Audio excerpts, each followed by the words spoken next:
Flamingos with their upside-down beaks and knobbly knees and prancing walk. Cotton candy perched atop a paper cone like a nest. Grapefruit flesh dewy with melted sugar. Jackie O's pillbox hat and Elvis's Cadillac. The eraser that sat on our desks when we first used thick pencils to make our first letters. Sunset in July over the Mississippi. What is it about pink? In the pink, tickled pink, triggers something in our brains. Synapses firing with a message of pleasure and goodness and feeling of emotion that rises and wells up within, a burst of laughter, yelp of delight, tears sometimes erupting from out of nowhere. Joy has to do with surprise somehow.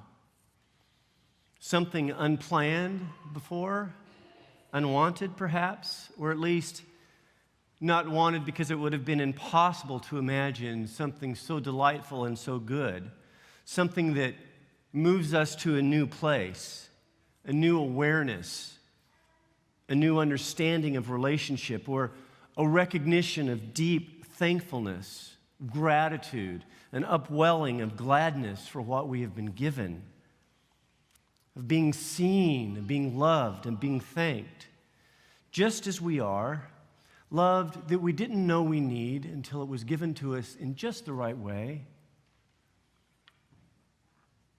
It can't be forced. It can't be neatly scheduled and put on the calendar. You can't order it online from Amazon. It's organic, like a bud opening, tender, delicate, fragile, like a flower blooming brilliantly, watered by rainfall, coaxed open by the sunshine. And pink is the color. Red of love and passion, mixed with innocence and tenderness. The word pink in European languages is rose or rosa.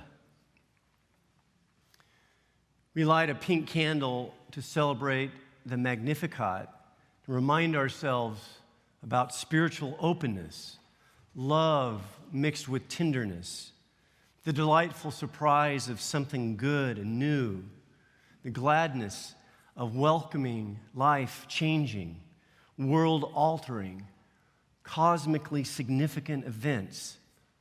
In Advent, we practice, we wait, we remember that joy is a spiritual gift, our souls resonating with a divine voice, opening up like flowers in the light of God's love. Why, I wonder, do we allow ourselves to be conned and bullied by those who take offense at the goodness and joy that wells up within us and slips out in ways that we can't control in the world, nor would we? Why is it that we so often feel we need to tamp down joy for fear of disturbing the sourpusses around us, or too controlling and inflexible to themselves open up and flower and blossom, and they miss the beauty and joy that erupts around us all the time in surprising and new ways? Why do we allow this? Jesus says, "Blessed is anyone who takes no offense in me," to John's disciples who are offended that Jesus is free and John's in prison, Jesus benefiting from John's work. The opposite joy is not despair or sorrow or grief or sadness, but grievance. an attitude of angry entitlement, demand that the world work in a certain kind of way.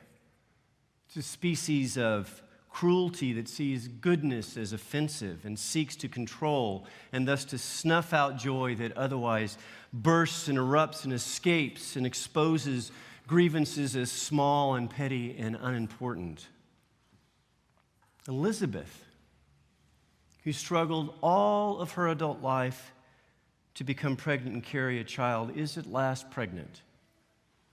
She takes no offense when Mary comes to her, Mary who has gotten pregnant without trying.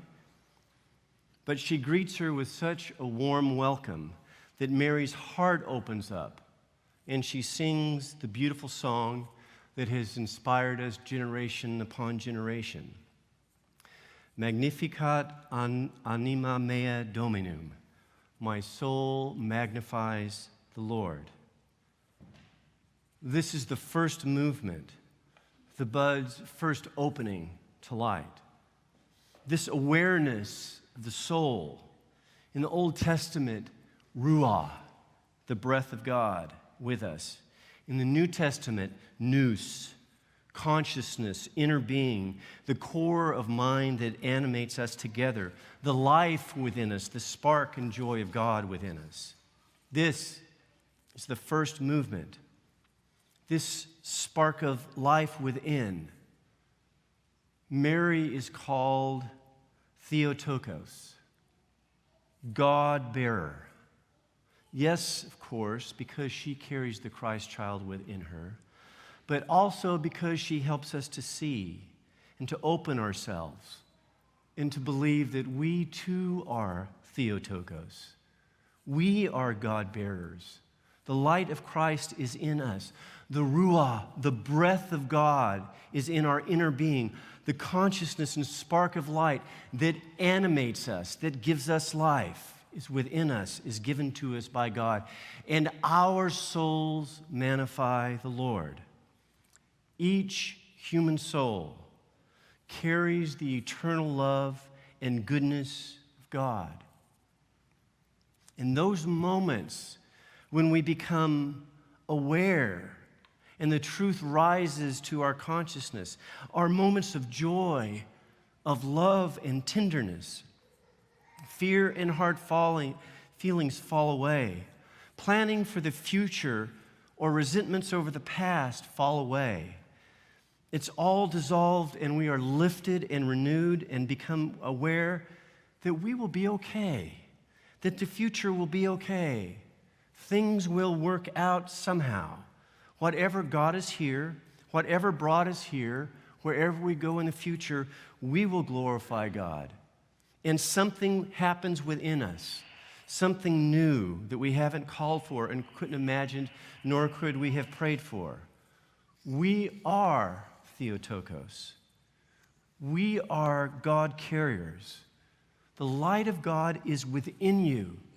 God's breath is within you and animates you. The upwelling of delight in the moments of joy that we experience, those sparks of beautiful things, where for a moment we don't fret over the future or the past, those are moments when we are connected with God and realize who we really are and what God has given us. It is going to be okay. This pink light we celebrate today, this passion with tenderness, this is the delicate bud which is opening up within our souls as the light of God's eternal sun shines on us. Amen.